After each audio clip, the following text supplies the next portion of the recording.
Welcome back to SSPTV News presented by Samsung Productions and the Hazelton Standard Speaker. And now here's your weekly community feature.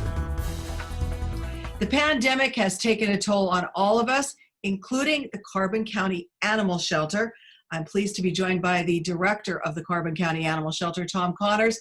Tom, nice to see you. How have things been going? How has the shelter been doing through this pandemic? Things at the shelter, we're holding our own. It's been a lot different. We had to limit the volunteers that came in every day and helped us with the dogs. So it's certainly been different. We're getting back on track now. We're doing adoptions by appointments, which is working out well. So slowly but surely, we're getting back to where we once were. You couldn't do fundraisers while all this was going on. So how has it been going? Well, I could tell you the Carbon County Animal Shelter, like a lot of shelters in the area, are blessed. We have people that come out and bring us supplies and make donations, and they're tough times for them too. And yet they never forget us or the dogs down at the shelter. So we've been good that way. We've actually had less dogs coming in while everybody was camped out at home. They seem to be watching their dogs, not letting them loose, not giving them up. So that really made a big difference. We had a couple good adoptions last month where two of our dogs that were with us for close to 3 years got in great homes, and we're getting updates almost daily that they're doing fantastic. So the staff and myself are really happy about that. But now things are starting to change. In the past couple of days, we've had like 6 dogs come in running loose. 3 of them were claimed, 3 of them were not. So we hope we don't fall back into that old spot where people don't watch their dogs anymore. Absolutely. I hope that doesn't happen for you. For people who do want to come in and look at the animals and maybe adopt one, are there different rules now because of COVID? There are different rules now. We ask that you call and make an appointment, and we work with you with the time. So it's never inconvenient for anybody. Saturdays are a big day, so I make sure I'm on call on Saturday. I'm there to help, and we work with you. We ask that you wear a mask when you're inside the shelter area. We ask that you limit the amount of people. We don't want 20 people in a party walking through. But for the most part, it hasn't seemed to deter people from coming in. Now that our doors have been open, they're willing to go by the rules. So we're happy about that. And it's good to see everybody. Our dogs are happy. They were confused. They didn't know what was going on either, you know. On the positive note, it gave our staff more time to work with our dogs, and that's always a blessing. So it had its good points and bad points, but you know, we're trying to get back to normal. Now, are you close to full right now? Is the shelter close to being full?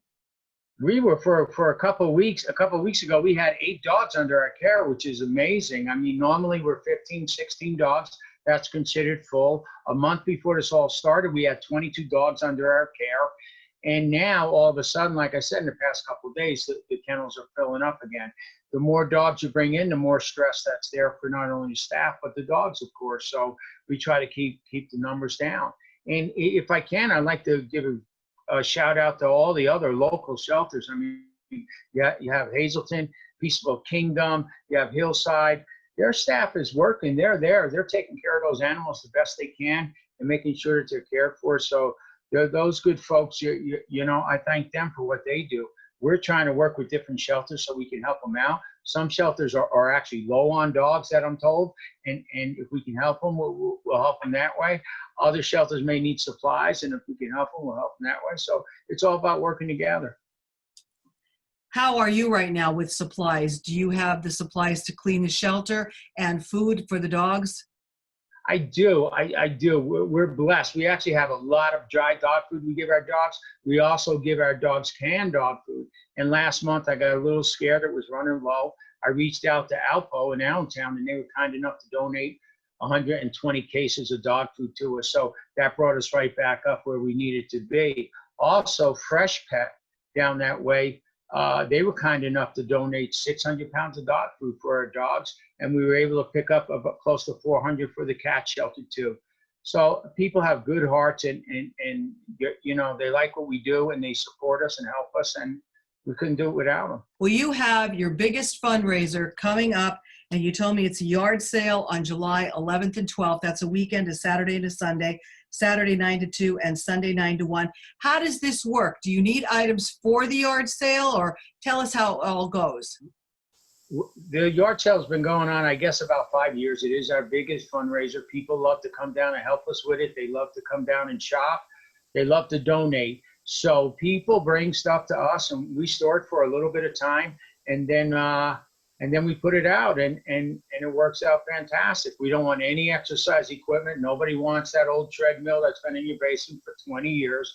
We don't want any glasses or dinnerware. Nobody really wants them. Grandma liked them, but nobody else does. So, I mean, common sense. If the item's worth $5, $10, we'd love to have it if you don't need it. And what we do is at the end of the yard sale, it's a 2-day event. Rain or shine, at the end, we donate it to another group that may need it. So it goes to help somebody else too. So they can call us at the shelter at 570-325-4828 and tell us what they have if they have any questions, or just bring it down while we're there. We're there every day from 8 in the morning until at least 4 in the afternoon, so they could stop by and drop it off, and we'll take care of it till the day of the sale. We're going to make this happen because people enjoy it. It's good for our shelter. It's good for the staff and morale. And we're going to find a way to do it safely, and people are going to come out and enjoy it like they always do. We appreciate all the donations that we get. That's wonderful, because I know it's tough to have fundraisers to begin with, but now in these circumstances, it makes it even more difficult. So you're depending on that to keep your shelter going, so that you keep it immaculate, and the animals are very well fed and very well treated. So this will help make all that possible. Yeah, it definitely helps with the extras that we need. And people, like I said, are very supportive. So start bringing us your treasures, and we'll get them out to another family to take care of them.